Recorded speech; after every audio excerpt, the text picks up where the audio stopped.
nagulat kayo, no? Ako'y lumabas sa screen. So, for today's video, ipapakita ko sa inyo yung daily vlogs ng mag-ama sa Pilipinas. Dahil mahiyain sila at ayaw nila mag-voice over, ayaw rin nila magsalita dahil nga nagda-drive.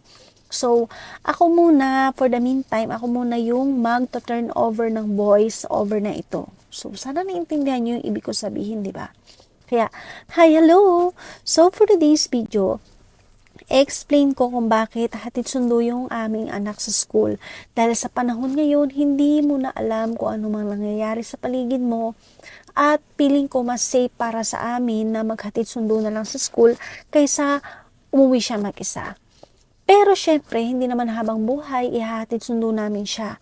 So, siguro day by day, matuturuan din namin siya na bumiyahe mag-isa. Syempre, lalaki rin yan, kailangan niya rin matutong maging independent sa buhay.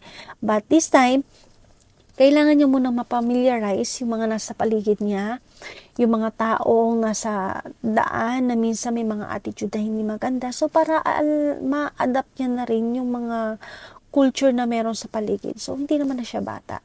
So, yun lang mga kapangyaw. At ayun, sana mag-enjoy kayo sa vlog na ito. Sa vlog nila, yung biyahing road trip pauwi ng bahay. Pero hindi ko alam, may dinaanan pa pala silang ibang lugar bago sila umuwi ng bahay. So, titignan natin kung saan sila dadalhin ng aming e-bike. So, yun lang mga kapangyaw. And, panoorin nyo hanggang dulo. Bye!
Dito ka doon, dito.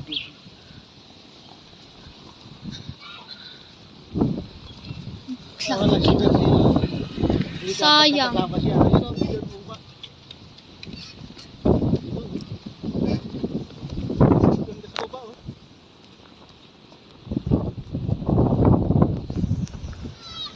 Napuwing ako.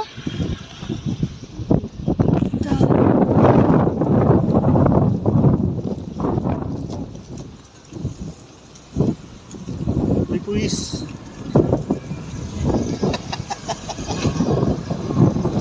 Doon ako.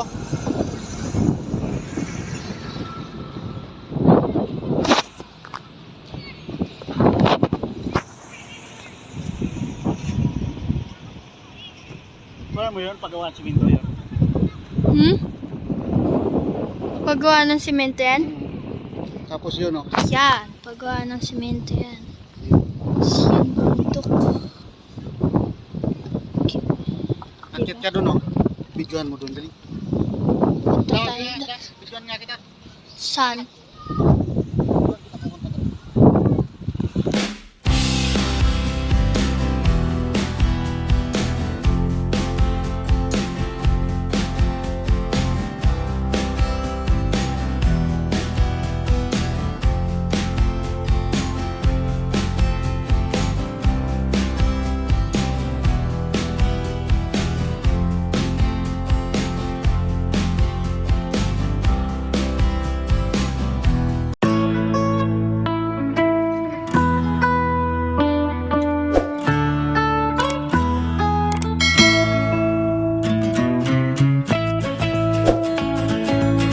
Thank you for watching. God bless for now.